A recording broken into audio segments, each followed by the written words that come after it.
नमस्कार, प्रभा साक्षी देख रहे हैं आप। आपके साथ मैं हूं अंकित सिंह। वक्त संसद डायरी का है।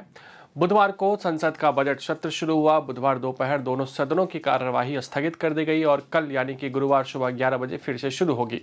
राष्ट्रीय लोकतांत्रिक गठबंधन भारतीय जनता पार्टी के सांसदों ने सराहना व्यक्त करते हुए मेजें थपथपाई। वहीं विपक्षी सांसद खड़े होकर विरोध प्रदर्शन करते हुए कानून को वापस करने की मांग करने लगे। ये कौन सा कानून था? ये कानून था जी राम जी विधेयक, जिसको लेकर लगातार बवाल चल रहा है। राष्ट्रपति द्रौपदी मुर्मू ने बजट सत्र 2026-27 के पहले दिन संसद के संयुक्त सत्र को संबोधित करते हुए सामाजिक न्याय, समावेशी विकास और विकसित भारत के लिए केंद्र सरकार के दृष्टिकोण को रेखांकित किया। राष्ट्रपति ने लोकसभा के 18वें सत्र और राज्यसभा के 270वें सत्र के उद्घाटन दिवस पर लोकसभा कक्ष में एकत्रित दोनों सदनों के सदस्यों को संबोधित किया। विकसित भारत रोजगार एवं आजीविका मिशन विधेयक 2025 पर बोलते हुए मुर्मू ने कहा कि ग्रामीण क्षेत्रों में रोजगार और विकास के लिए विकसित भारत जी राम जी कानून बनाया गया है। इस नए सुधार के साथ गांवों में 125 दिन के रोजगार की गारंटी होगी। अपने संबोधन में राष्ट्रपति मुर्मू ने संसद को संबोधित करते हुए कहा कि उन्हें प्रसन्नता का अनुभव हो रहा है। उन्होंने याद दिलाया कि पिछला वर्ष भारत की तीव्र प्रगति और समृद्ध विरासत का उत्सव मनाने के लिए यादगार रहा।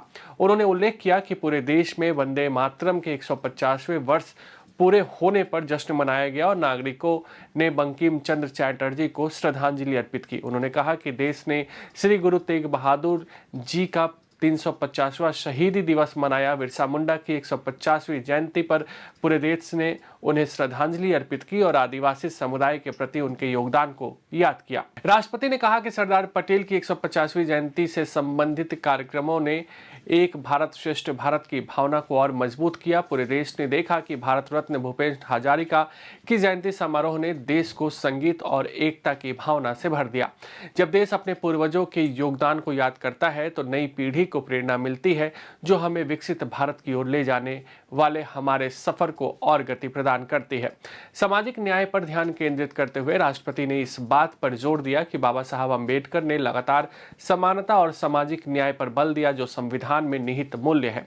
उन्होंने कहा कि देश के प्रत्येक नागरिक को बिना किसी भेदभाव के अपने सभी अधिकार मिलने चाहिए। मेरी सरकार सच्चे सामाजिक न्याय के लिए प्रतिबद्ध है। उन्होंने बताया कि इसके परिणाम स्वरूप पिछले एक दशक में लगभग 25 करोड़ लोग गरीबी से बाहर निकले हैं और सरकार के तीसरे कार्यकाल में गरीबों को सशक्त बनाने के प्रयासों को और तेज किया जा रहा है। मेरी सरकार दलितों, पिछड़ों, आदिवासी समुदाय और सभी के लिए पूरी संवेदनशीलता के साथ काम कर रही है। सबका साथ सबका विकास का दृष्टिकोण प्रत्येक नागरिक के जीवन पर सकारात्मक प्रभाव डाल रहा है। 2014 की शुरुआत में सामाजिक सुरक्षा योजनाएं केवल 25 करोड़ नागरिकों तक ही पहुंच पाई थी।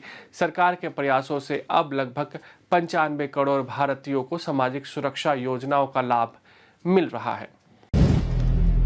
अगर आप भी लेना चाहते हैं देश दुनिया की तमाम जानकारी तो आज ही सब्सक्राइब करें हमारे चैनल को। साथ ही नीचे दिए बेल आइकन को जरूर दबाएं ताकि हर अपडेट आप तक पहुंच सके।